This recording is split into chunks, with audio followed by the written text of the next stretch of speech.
I had barely touched the garage remote when I heard it. The sharp screech of shoes against pavement, followed by a shriek that pierced the quiet suburb like a siren. "That's my car! You stole my car!" I turned, confused, only to see Karen, my neighbor, the self-declared queen of the HOA, charging across her lawn like a lunatic. Her face was twisted with rage, phone already in hand, dialing 911 before I could say a single word. Yes, I'm looking at the man who stole my vehicle. He's here now. He just opened his garage. My heart pounded. The car? I bought it legally just 2 days ago from a dealership 30 minutes away. I had the paperwork. But none of that mattered in this moment. Karen wasn't just accusing me, she was certain. And as the sound of sirens crept closer, I realized this wasn't just a misunderstanding. This was war.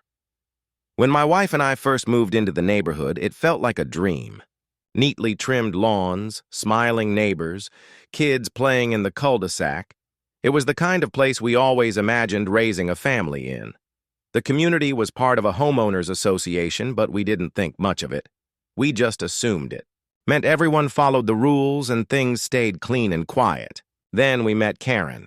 She showed up on our doorstep within hours of us moving in, holding a welcome basket in one hand and the HOA rulebook in the other.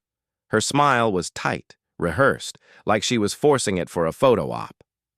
"We're all about keeping things orderly here," she said sweetly, eyes scanning our moving truck like a customs officer at the border.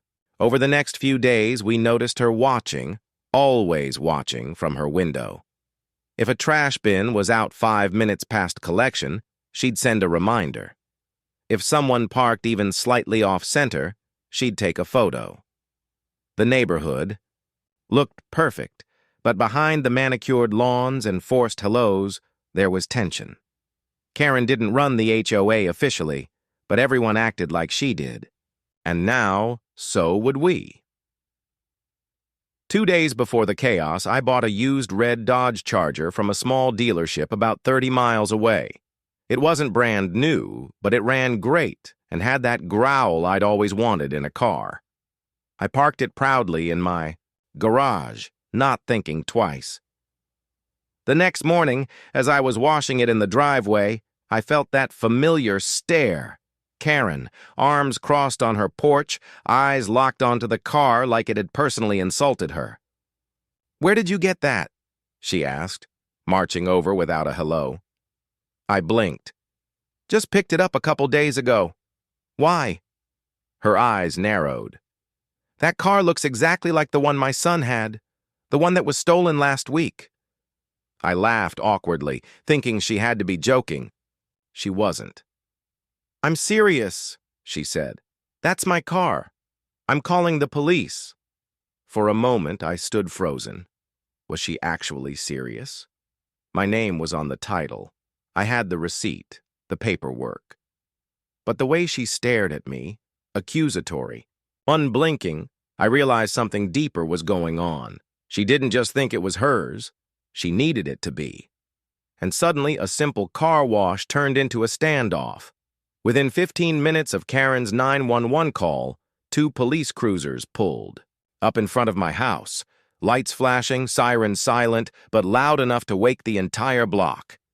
Neighbors peeked through curtains and slowly trickled out onto their porches, pretending to check mail or water plants, but we all knew what they were really doing, watching the show. Karen ran to the officers like she was the victim of a kidnapping, pointing at me and screaming, "That's him! That's the man who stole my son's car!" One of the officers calmly approached me, while the other tried to settle her down. I stayed composed, pulled out the vehicle registration, title, bill, of sale, everything. The officer took his time reviewing the documents, nodding slowly. "Everything seems to check out," he said.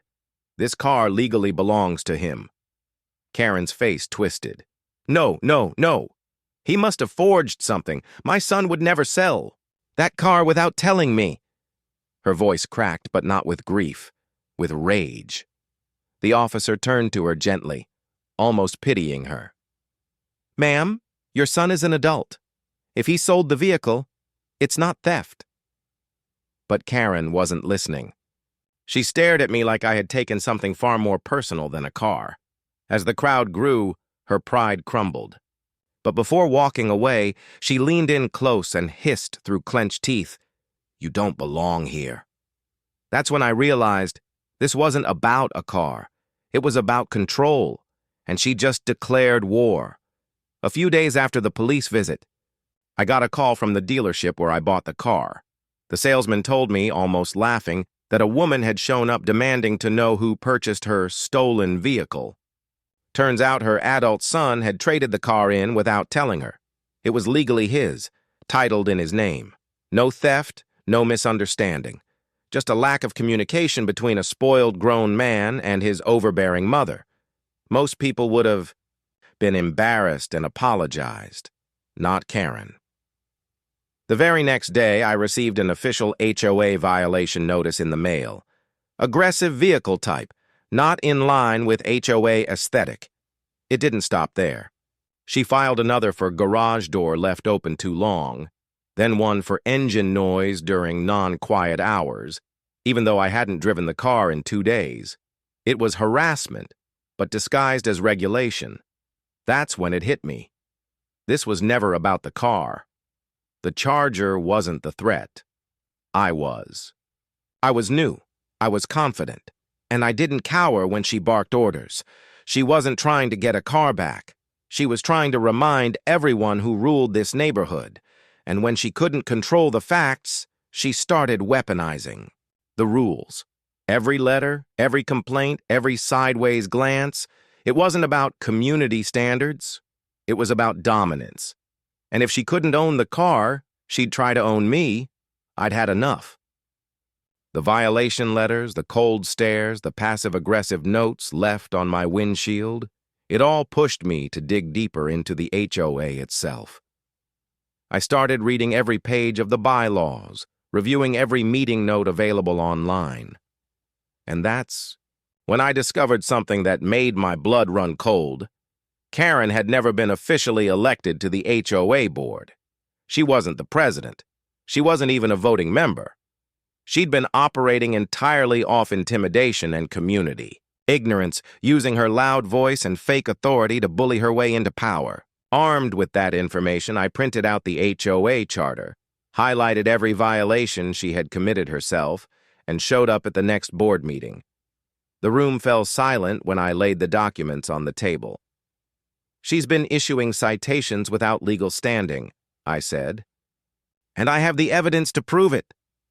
Karen stood up to interrupt me, but this time, nobody listened. Her grip on the room was gone. People whispered, some nodded. The illusion had cracked, and her control was slipping. For the first time, since moving in, I felt the tide turning. I wasn't just defending myself anymore. I was exposing the Queen's crown as nothing more than a plastic toy. Karen didn't show up to the next HOA meeting. No emails, no angry letters, no clipboard in sight. The board quietly confirmed what I'd exposed. She had no authority, never did. Residents started whispering less and speaking up more. It was like the neighborhood exhaled after years of holding its breath. One by one, people began pushing back against her fake rules, her intimidation, her manufactured power, and just like that, the Queen lost her throne. She still lives across the street, but now she avoids eye contact. No more notes, no more drive-by glares, just silence. She never apologized, of course. People like her never do, but I didn't need her to. Because I learned something far more valuable than any rule in the HOA handbook. Some people don't. Seek peace or order. They crave control. And when they can't control you, they crumble. Just like she did. If you've ever dealt with an out-of-control HOA or a neighbor like Karen, I want to hear your story. Drop it in the comments below. Don't forget to hit the like button if you think I handled this the right way, and subscribe for more real-life HOA stories every week.